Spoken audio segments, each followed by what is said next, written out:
Have you ever had a seller tell you, I need to think about it, and then they completely ghost you? They won't return your calls. You said something generic like, okay, yeah, let me know. And you try to follow up and you never hear from them again.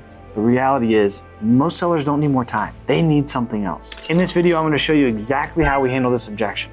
And one of my favorite techniques, the go for no, that helps you uncover what the seller is actually thinking. If you're new here, I'm Josh Hyde. I'm the co-founder of Heels Homes and Results Driven REI alongside my beautiful wife and business partner, Tiffany Hyde. After experiencing over 2,000 real estate transactions and coaching over 5,000 students nationwide, I can confidently tell you that we've made every mistake that there is to make, and now we help investors just like you. So that way you can live in what we call option freedom, where you can do what you want, when you want, and spend that time with the people you want to spend it with. So let's dive in.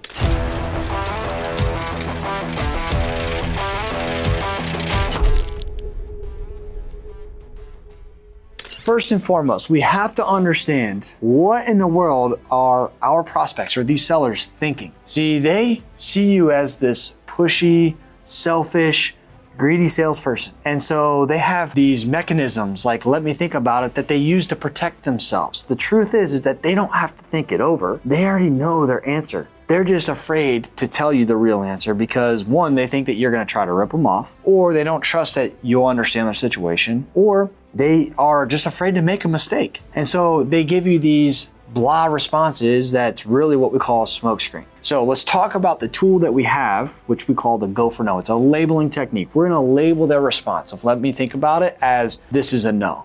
And it sounds something like this. Hey, Mr. Seller, I can appreciate that this is a big decision for you. We've had a great conversation. You seem like a very polite person. And most of the time when someone says that they wanna think about it, it's really just a polite way of saying no.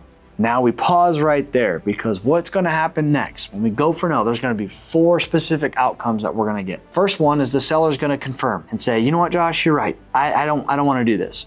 Beautiful, beautiful, beautiful. Now, most people, they get scared to label it as a no because they don't want the seller to tell them it's a no. Look, we have to understand that the sale doesn't end with no. It actually starts with no. When we understand that the seller isn't happy with the offer, now we can start to ask questions to see if we can negotiate, whether it's the price or the terms, to make them say yes. The worst thing that can happen is the seller tell us, yeah, you know what, I need to think this over. And we say, okay, yeah, cool, just let me know whatever you're thinking. And you let them off the phone because they're never gonna answer the phone again. They've already made it up in their mind that the answer is no to this, but they're just letting you down easy. When we're on the phone with them and we label it as a no and we find out that we're right, that it is a no, and we find out why, see if we can work up back to a yes through that negotiation process, okay? So that's outcome number 1. Outcome number 2, they'll correct you. They'll say, Josh, it's not a no, I just need to go figure out blank. And whatever blank is the real objection. And then what you have to figure out is, there's 2 different types of objections. Is this an objection that I actually have a solution for? For example, they might say, no, Josh, it's not a no. I just need to figure out where I'm gonna move to next. Oh, great, cool.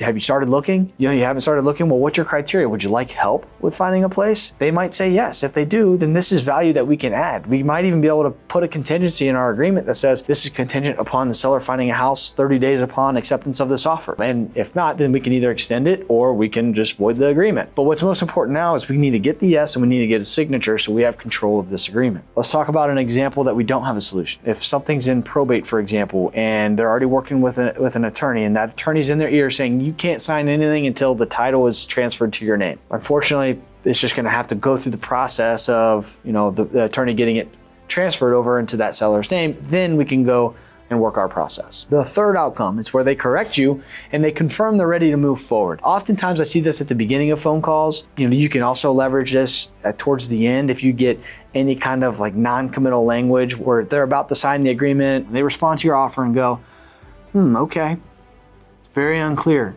So what we can do there is we can go for no in a way that's like, hey, it might be me, but I kind of get the feeling you're not 100% certain you want to do this. Them correcting me would be like, no, it's not that.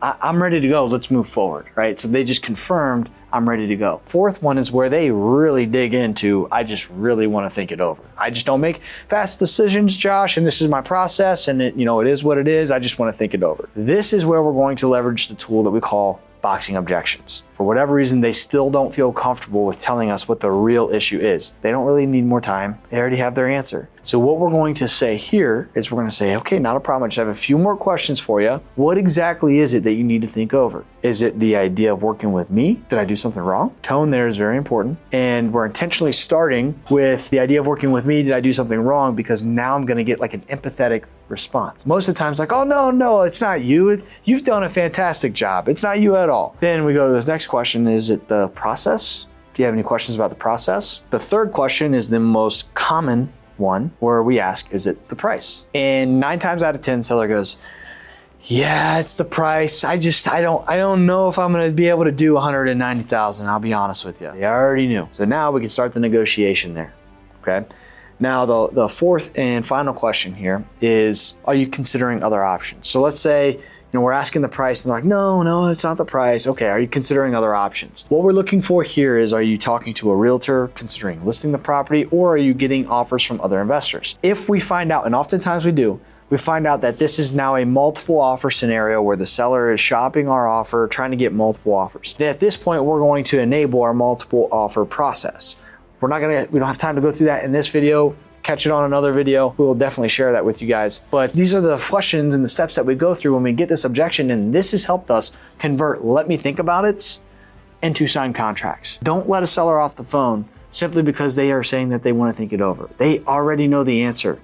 And don't be naive enough to believe or think, and this is where a lot of people get in trouble with this, is they think let me think about it is not a no. And because it's not a no, it could be a yes. But it's actually the opposite. Anything that's other than a clear yes is a no. And when we take that approach and we leverage tools like going for no and boxing objections, this is the leverage or the tool that we're able to use in order to get these not clear yeses to become clear yeses and get signed contracts. You see, the reality is most investors don't lose deals because of price. They lose deals because they don't know how to navigate conversations just like this. That's why sales training is one of the things that we focus on inside of our 2-day workshop. We break down the psychology behind the objections, how to uncover what's really holding the sellers back, and how to build a sales process your entire team can follow. If you're serious about building a business that doesn't depend on you being involved on every single deal, then hop on a call with our team and see if the workshop is a good fit. The link is in the description below.